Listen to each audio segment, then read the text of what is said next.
Hi, welcome back to Hot Topics TV, y'all. This story continues to get even more bizarre. I'm sure you've heard about the four African Americans, that went down to Mexico and they were kidnapped and they were caught in a shootout. Well, they got shot up on, and two of them survived and made it back after they were rescued, and then another two have deceased. Well, there's a story out here about the family talking about the trip and saying that they would have never approved of this trip and the real reason why they went. And then there's another story out here where it speaks about the cartel actually giving up a group of guys and apologizing for what had taken place. Now let's get into this story.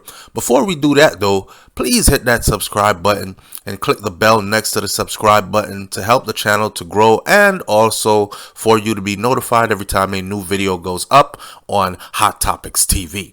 You already know if the topic is hot, we're gonna be on it. Okay, so before four black Americans became victims of a murder kidnapping in this place called Matamoros, Mexico, there was this kind of uneasy feeling surrounding the trip. This is their account. According to statements that were made by their family members, there were many red flags that were suggesting that they should just call the trip off, just stay at home, do not go. Latavia McGee, she had booked herself a cosmetic surgery operation abroad after having 6 children. So, you know what I'm saying, she put out 6 babies and she's like, yo, it's time to get my body back in shape. I'm doing a lot of workout. It's not working.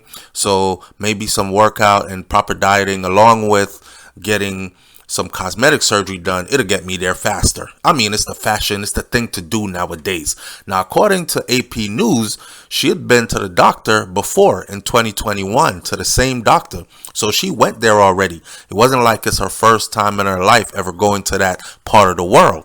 The following month was her cousin Shaeed Woodard's birthday.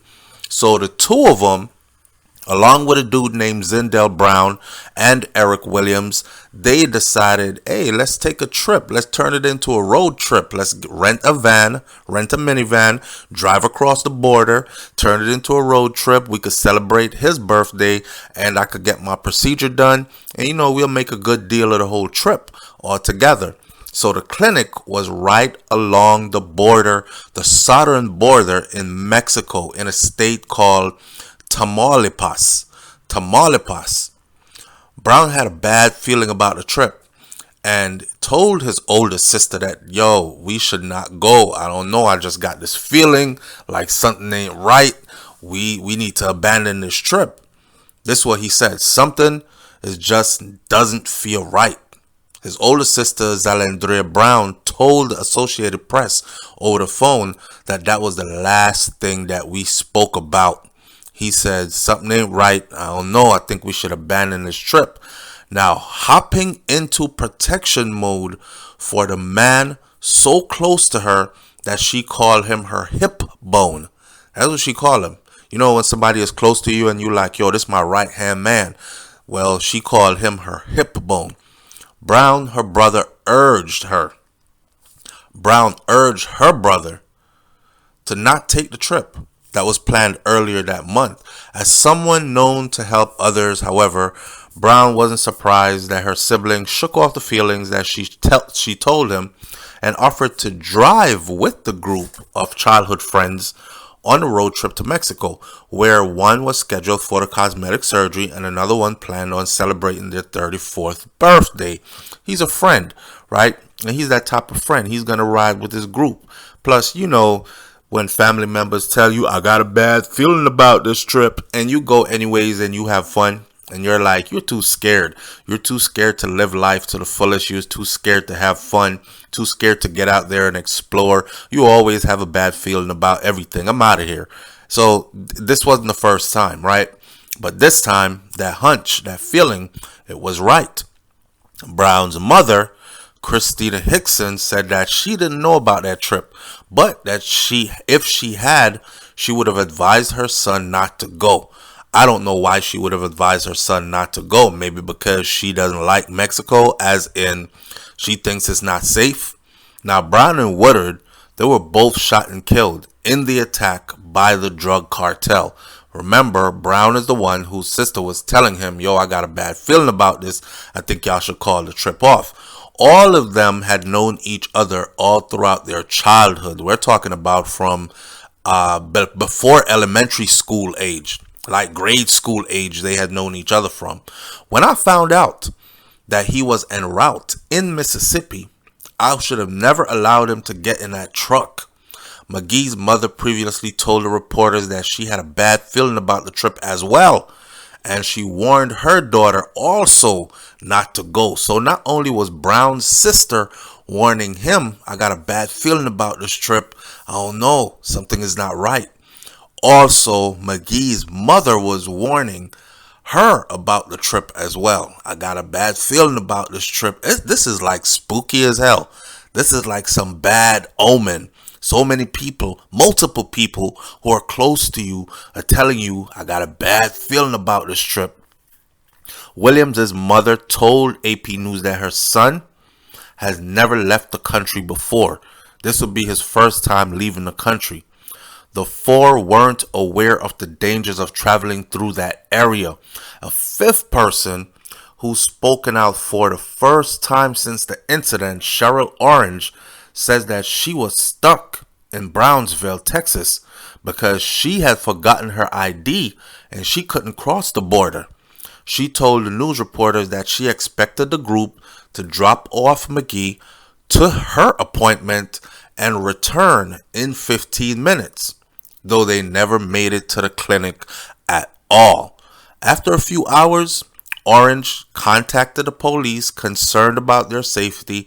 Almost immediately, the case was handed over to the FBI. A group of Americans just crossed the border and lost all contacts, disappeared. You know, in situations like those, the earlier law enforcement gets active on it, then the more likely you'll be able to find somebody alive, right? So she told the news reporters that the survivors are still too traumatized to speak about the incident. The whole situation has been excruciating for our families to recover from, but even more for the ones whose loved ones were returning home alive. I've just been trying to make sense of this whole week. Just restless, couldn't sleep, couldn't eat. It's just crazy to see your own child taken from you in such a way, in a violent way like that. He didn't deserve that. This is Woodard's father, James, speaking, saying that his son didn't deserve that. You know, he wasn't that type of person that deserved anything like that. And then you fast forward over to the news, and New York Post prints it that a secretive faction of the Mexico's notorious Gulf Cartel has apologized in writing and turned in 5 members who they say are responsible for the broad daylight kidnapping that killed 2 Americans last week. The cartel Scorpions group, it's called, said that it decided to turn over those who were directly involved and responsible in the events related to the March 3rd abduction of 4 Americans in the border city of Matamoros. According to the letters that was leaked to the Associated Press by the Tamaulipas state law enforcement source, the letter also claimed that the 5 members acted under their own decisions making and lack of discipline. That means they're a part of a cartel, right? So they got bosses that they have to get orders from in order to make moves like these. You can't just go shooting up tourists passing through or whatever and kidnapping people in the area. You have to run it by the boss first. The boss is going to say, nah, because that would get our area too hot, which will mess up our business. You know, especially if they're American, you can't be doing that. But they didn't run it by the boss. They took it upon themselves to do it according to the letter that was leaked from them to stateside law enforcement.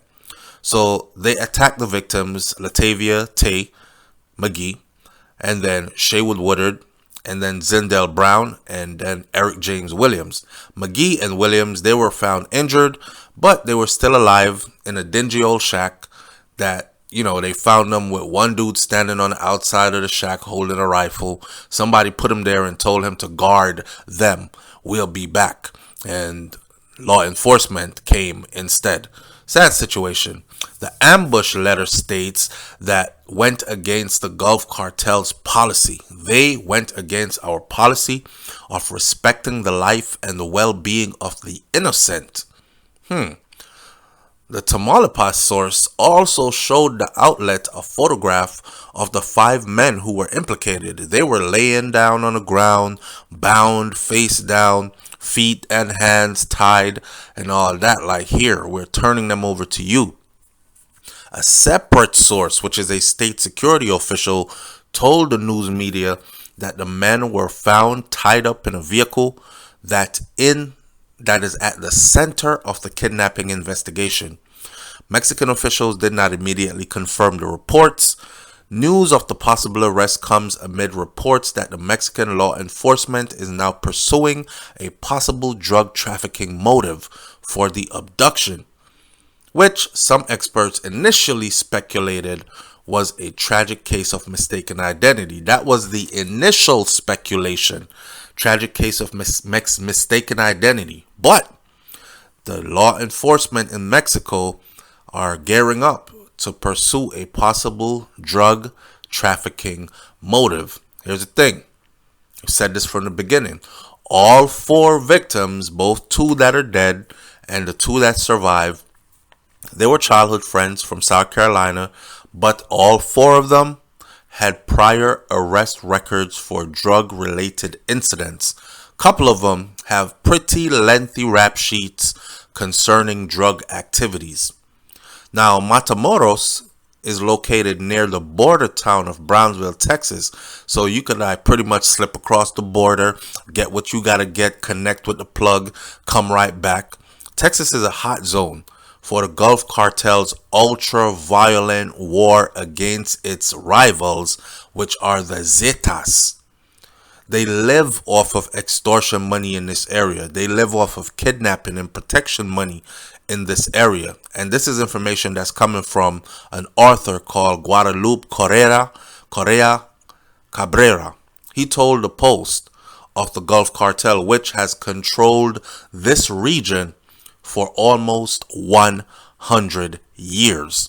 Now, listen, I said it before, I'm going to say it again. Something seemed out of place about this whole thing. I don't know if Shorty really was going to go get her body done and all that, but if she was, she was. She apparently made an appointment. I don't know if that's been verified, but I'm sure it will be through, them doing some investigation. But my initial thought is still what I'm sticking to. I believe that they actually went over there to cut out some middleman somewhere and to get directly to the plug. The problem is they had no idea that venturing so deep off into Matamoros would have cost them all this trouble.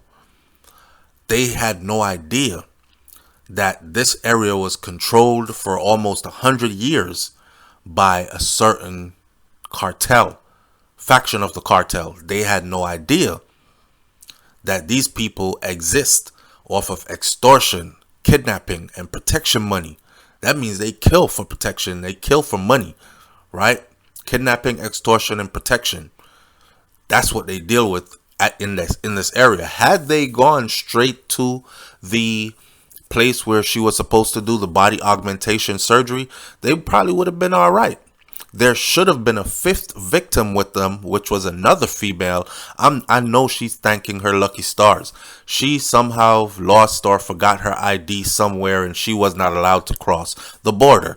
And just based on that, you heard what she said. She said they were supposed to drop her to the clinic and come right back to get her, where they would go get her ID and then come back. It would have taken 15 minutes, she said. It's a 15-minute drive from the border to that clinic. That's not far, but that's not where they went. They went someplace else, not where they said they were going to go. Another reason, which leads me to believe, they thought they were going to go link up with a plug, pick up some drugs, and come back into the U.S. And when I made that thought publicly known. I had no idea that all of them had prior arrest records. Couple of them arrest records are pretty lengthy, but they all have prior arrest records for drug related incidents. So I'm still sticking to what it is I said it was in the beginning. I feel bad for them, but when you play them kind of games, this is a part of what goes with it. Now, I should also say rest in peace to that Mexican woman that was identified as Eredi Servando. She was apparently shot and killed by a stray bullet when the 4 Americans were attacked. So they shot up the 4 Americans' vehicle, and she was somewhere close by, and she got shot in the process.